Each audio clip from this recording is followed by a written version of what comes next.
Subscribe करें India top news channel और bell icon दबाना ना भूलें। इंडिया टॉप न्यूज अपने क्षेत्र की खबरें सबसे पहले पाएं।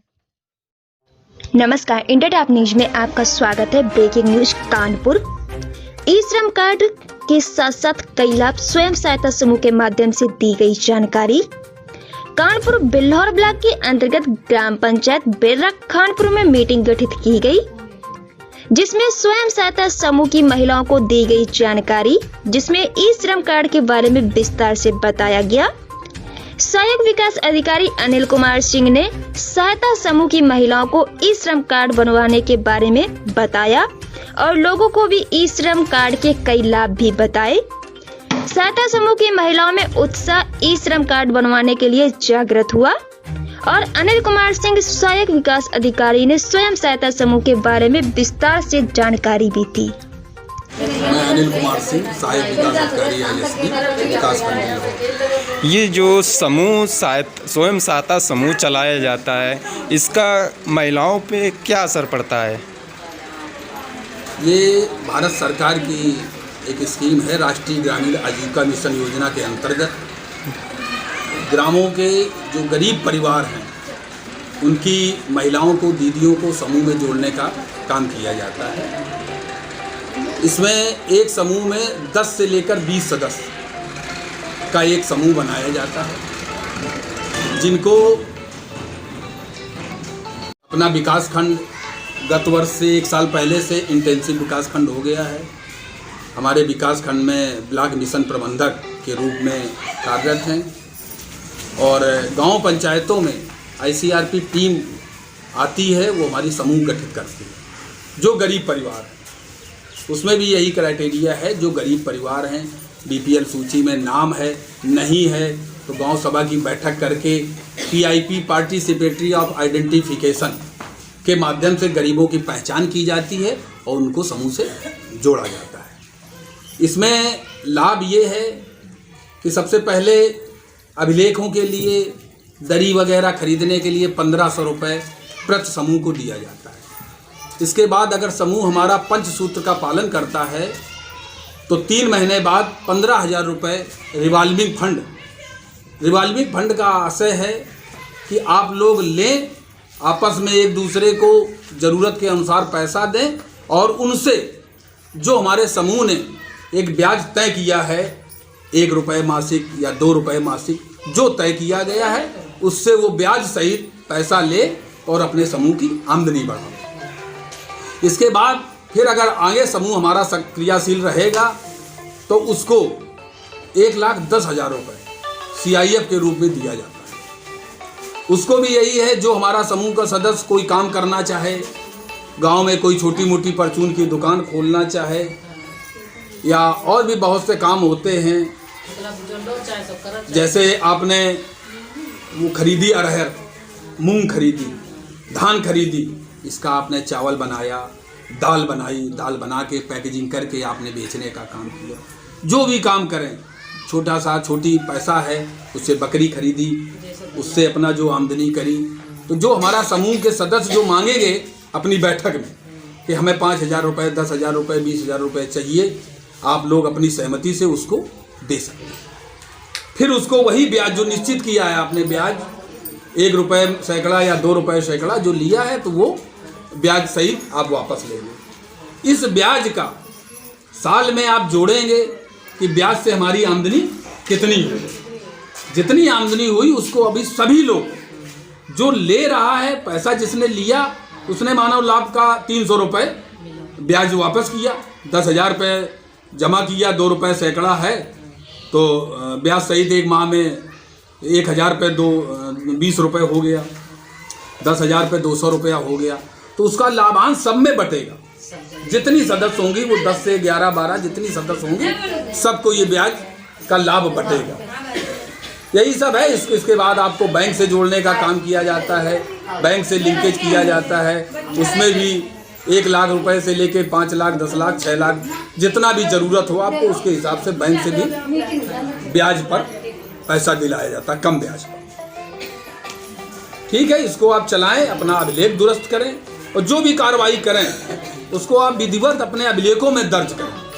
साधारण भाषा में आप अभिलेखों में दर्ज करें उसको, और सबके साथ पारदर्शिता, पूरी तरह से पारदर्शिता रखें। जैसे हमारी बैंक है, आप ये गांव की छोटी मोटी बैंक, अपने 10-12 समूह के सदस्यों के लिए बैंक है। पहले आप सेठ साहूकारों के माध्यम से पैसे की जरूरत हुई, 1000-2000 रुपए आपने लिया, अब वो पता लगा 10 रुपए सैकड़ा ले रहे, कुछ ले रहे, आप नहीं कर्जा पटा पाए, आपका खेत गिरवी रख लिया, बहुत सारे काम होते। तो सरकार ने ये सोचा कि गरीबों तक ये कैसे पहुँचे, तो ये योजना सरकार ने चलाई। तो बहुत से हमारे और दूसरे प्रदेश हैं, बहुत से अच्छे तरीके से चल रहा है। हम भी उम्मीद करेंगे आप लोग भी ढंग से अपने समूह को चलाएं और अपना सामाजिक आर्थिक रूप से आप मजबूत हों। और पदाधिकारियों का थोड़ा सा दायित्व और बढ़ जाता है कि वो अपने जो सदस्य हैं, जो गरीब है, सबसे गरीब है, उसका विशेष ख्याल रखें। बहुत से गरीब ऐसे हो जाते हैं, बीमार है, उसके घर में पैसा नहीं है, कोषाध्यक्ष कोशिश करे 1000 खान रुपये अपने बैग में रखे, उसको रात बिरात जरूरत हो तो उसको तुरंत निकाल के दे। बाद में कार्रवाई में लिख लें कि रात में वो आई थी हमारे सदस्य समूह की, वो बीमार पड़ गए, उनका बच्चा बीमार, उनका पति बीमार, स्वतः बीमार हो गई, तो उनको हमने 1000 रुपये दिए। तो कोषाध्यक्ष लोग 1000-2000 रुपये अपने उसमें रखें, और नहीं भी है तो तुरंत रात में मिल के, आप लोग मान लो 10 सदस्य हैं तो 5 लोग तो सक्षम थोड़ा बहुत होंगे जो 100-100 रुपये जमा करके उसकी मदद कर सकते हैं। तो ये भाव पैदा करेंगे तो उस जो सबसे गरीब हमारी महिला है, दीदी है, उसको लाभ मिलेगा। तो हमें इस पर ध्यान करने की ज़रूरत है, ये मदद करने की ज़रूरत है। ठीक है, से धीरे धीरे आपको जानकारी देते रहेंगे। हमारे जोड़ा जा रहा, तो हमारे जितने भी गरीब हैं वो सब पात्र हैं गांव के।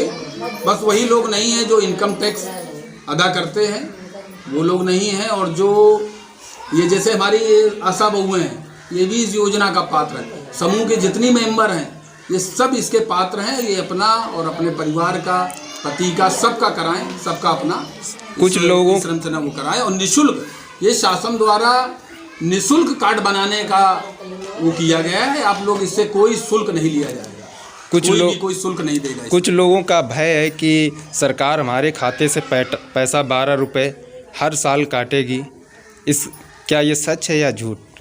नहीं, ऐसा कुछ नहीं, ऐसा कुछ नहीं। सरकार योजना लाभ के लिए चलाती है, गरीबों के लाभ के लिए। कोई भी सरकारी योजना जो भी होती है ये सब लाभ के लिए होती है। अगर 10-20 हज़ार रुपये गरीब आदमी खाता में देना बहुत ठीक है। में कोई व्यक्तिगत लाभ है, किसी के खेत का समतलीकरण होगा, हमारे समूह के जितने लोग हों उनको कोई दिक्कत हो, काऊ सेट बनना है, गोट सेट बनना है, इनकी जो भी दिक्कतें हों बताओ, हमें आके ब्लॉक में बताओ, मोबाइल पे हमारा नंबर लिख लो, मोबाइल पे बताओ, ये लोग हमारे PMM हैं, इनको बताओ। आपका हर तरह से भला किया जाए। समूह से जो लाभ मिलता है आपको, स्टार्टअप का है, रिवॉल्विंग फंड का है, CIF है, वो तो मिलेगा। साथ में और भी जो योजनाएं चल रही हैं उत्तर प्रदेश सरकार द्वारा, भारत सरकार द्वारा जो भी योजनाएं चल रही हैं उनमें भी आपको लाभ दिलाएगा। तो हमारा सिर्फ पदाधिकारियों से अनुरोध है, जो हमारे अध्यक्ष हैं, कोषाध्यक्ष हैं, उनसे अनुरोध है कि वो सब इन लोगों का जो आपसे जुड़े हैं, जो बेचारे कम पढ़े लिखे हैं, सबसे गरीब, उनका भला करने के लिए आप लोग आगे आए, तभी हमारे गांव का विकास। अभी आपके यहाँ जब 5 से ज़्यादा समूह बन जाएंगे, एक ग्राम संगठन बनेगा, उसके माध्यम से लाभ मिलेंगे, जो पैसा आएगा मिलेगा। फिर इसके बाद क्षेत्र के कई गांव मिला के ना, उसमें से आपको फिर एक क्लस्टर बनता है, उसमें भी पदाधिकारी हैं, आप लोग एक्टिव हो, उसमें भी पदाधिकारी बनो, अध्यक्ष, कोषाध्यक्ष, पदाधिकारी और हमारे ये सब समूह के सदस्य हैं, तो इनको लाभ दिलाने का ये हमारा आप सबसे अनुरोध है। और ये तो सब चलता ही रहेगा, जो जिसको लाभ है। अब आपको कोटा दिया गया, कोटा में भी ये है कि किसी को एक को जिम्मेदारी तो दी गई, लेकिन जो उसका लाभांश का पैसा है वो पूरे समूह में आएगा, और जितना लाभ का पैसा है वो सबको बराबर समूह का खाता कोई समूह का खाता नहीं चल रहा है। तो समूह का खाता तो चलेगा। बिना समूह, जब तक समूह का खाता नहीं खोलेगा तब तक समूह आना ही नहीं जाता, तब तक समूह का कुछ आएगा ही नहीं। जो भी कुछ लाभ मिलते हैं वो सब आपके खाते में आते हैं, कोई डायरेक्ट पैसा सीधा नहीं दिया जाता, सब आपके लाभ के पैसा है। इसी तरह आपका कोटा का है, जो कोटे का लाभांश मिलेगा वो आपके खाते में आएगा। उसको आप अपनी कार्रवाई में लिखिए कि इतने रुपया इस महीने का लाभ का पैसा आया और हम समूह के 13 सदस्य हैं, बराबर बराबर बांट लिया गया, उनको अपना उसको पैसा दे दो। ये तरीका